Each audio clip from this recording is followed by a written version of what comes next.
Okay, with that, we're going to learn about the structure of the organization. And again, you are being exposed to another theory by the same individual that you learned about leadership, okay, Mintzberg. All right, Mintzberg actually also mentioned that there are 6 building blocks in an organization. There are 6 building blocks in an organization, and an organization, all right, structure can be also, embracing the principles of division of labor, scalar chain, etc. All right.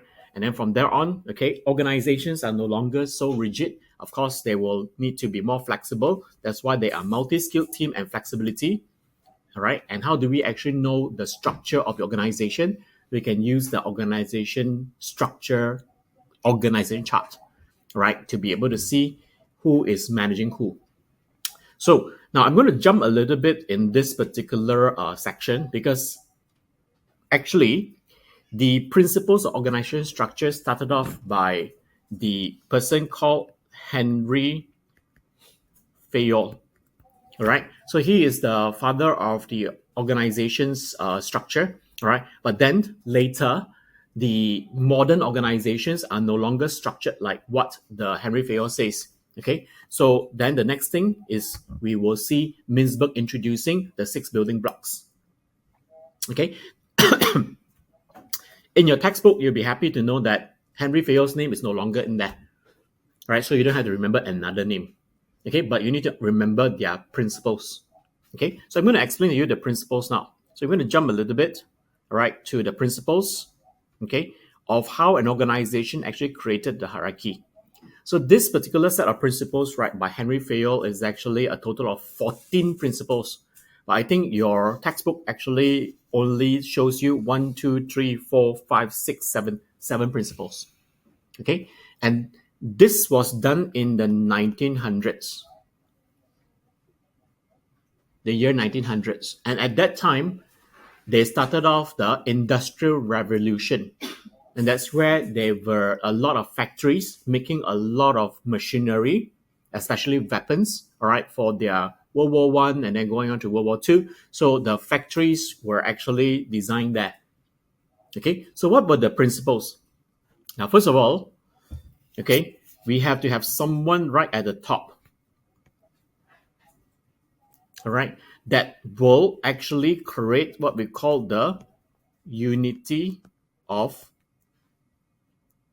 command. Okay, there can only be one person making the decision, and then this person will delegate authority. And you know that this particular person cannot do everything. So what do? They will then therefore divide the labor into specialized functions. So we have learned that in chapter 2 that there are functions such as marketing, operations, procurement, human resource, all right, R&D, finance function, because the person at the top cannot be doing everything, right, even though they are following one particular direction. Okay, so therefore, this is where the second principle of division of work comes. The work is divided so that they can specialize, and they are going to be better and better at it. Okay, and how did this work? Actually, is because of the delegation of the authority so that they can be responsible for what they're doing. So what I am actually showing you here is, I started off by telling you that they are supposed to be unity of command, okay? And then the organization at the top, they cannot finish, or they cannot complete all the things by themselves. So they have to have division of labor, okay? So you divide the labor, how are they going to take instructions? So that's where there has to be a delegation of authority and responsibility. Got it?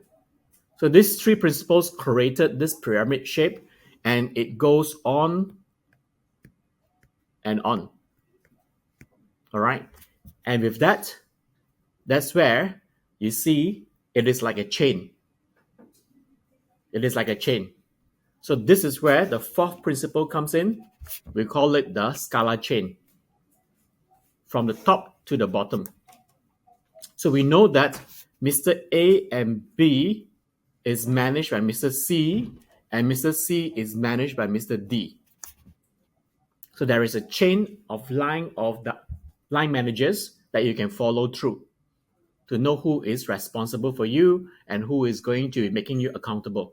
So that's where the Scala chain comes about. Understand? Now, and with this Scala chain,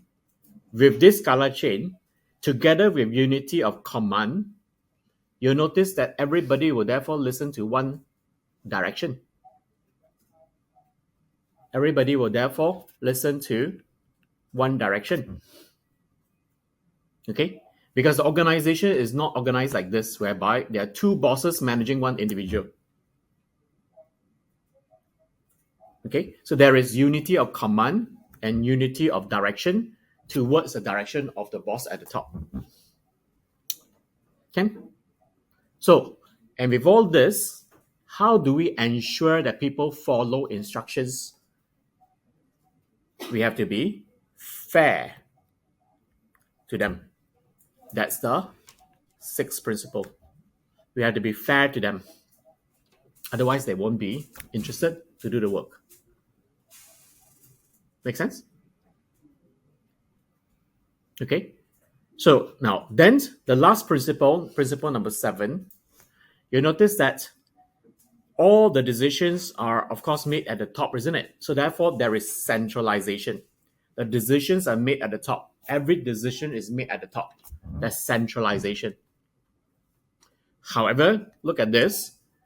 They didn't say ultimate centralization. It is appropriate centralization.